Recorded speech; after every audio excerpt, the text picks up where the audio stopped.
2024 সালের টি-20 বিশ্বকাপ শুরু হয়েছিল 20টি দল নিয়ে। ইতিমধ্যেই বিদায় নিয়েছে 12টি দল। এবারে সুপার 8-এর লড়াই। সেরা 8টি দল লড়াই করবে বিশ্বকাপ জেতার জন্য। 19 জুন থেকে শুরু হবে এবারের বিশ্বকাপে সুপার 8-এর লড়াই। সুপার 8-এর 8টি দলকে দুটি গ্রুপে ভাগ করা হয়েছে, গ্রুপ এ এবং গ্রুপ বি। গ্রুপ এতে রয়েছে ইন্ডিয়া, অস্ট্রেলিয়া, আফগানিস্তান এবং বাংলাদেশ। গ্রুপ বিতে রয়েছে America, England, south Africa, West Indies. প্রতিটা গ্রুপ থেকে সেরা দুটি দল পৌঁছাবে সেমিফাইনালে, অর্থাৎ গ্রুপ এ থেকে যাবে দুটি দল এবং গ্রুপ বি থেকে যাবে দুটি দল। 1 নম্বর গ্রুপের শীর্ষ দল খেলবে 2 নম্বর গ্রুপের দ্বিতীয় দলের সঙ্গে। একইভাবে 2 নম্বর দলের চ্যাম্পিয়নরা খেলবে 1 নম্বর গ্রুপের রানার্স আপ দলের সঙ্গে।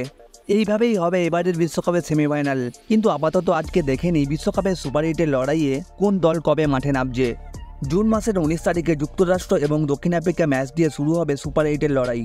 তার পরের দিন অর্থাৎ জুন মাসের 20 তারিখে সেন্ট লুসিয়া ক্রিকেট স্টেডিয়ামে মুখোমুখি হবে ইংল্যান্ড, ওয়েস্ট ইন্ডিজ। একই দিনে বারবাডোজে মুখোমুখি হবে ভারত, আফগানিস্তান। জুন মাসের 21 তারিখে আন্টিগায় মুখোমুখি হবে বাংলাদেশ, অস্ট্রেলিয়া।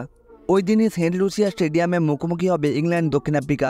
22 জুন বারবাডোজে মুখোমুখি হবে যুক্তরাষ্ট্র এবং ওয়েস্ট ইন্ডিজ। ওই দিনই অর্থাৎ 22 জুন মুখোমুখি হবে ভারত, বাংলাদেশ। 23 জুন আফগানিস্তানের বিপক্ষে খেলতে নামবে অস্ট্রেলিয়া। ওই দিনই আমেরিকার বিপক্ষে খেলতে নামবে ইংল্যান্ড। 24 জুন মুখোমুখি হবে ওয়েস্ট ইন্ডিজ, দক্ষিণ আফ্রিকা। ওই দিনই ভারত তাদের সুপার 8-এর শেষ ম্যাচ খেলবে অস্ট্রেলিয়ার বিপক্ষে। বাংলাদেশ তাদের সুপার 8-এর শেষ ম্যাচ খেলবে জুন মাসের 25 তারিখে আফগানিস্তানের বিপক্ষে। এবারে দেখার বিষয় সুপার 8-এর দুটি গ্রুপ থেকে কোন দুটি করে দল সেমিফাইনালে উঠবে। তোমাদের কি মনে হয় কমেন্ট করো।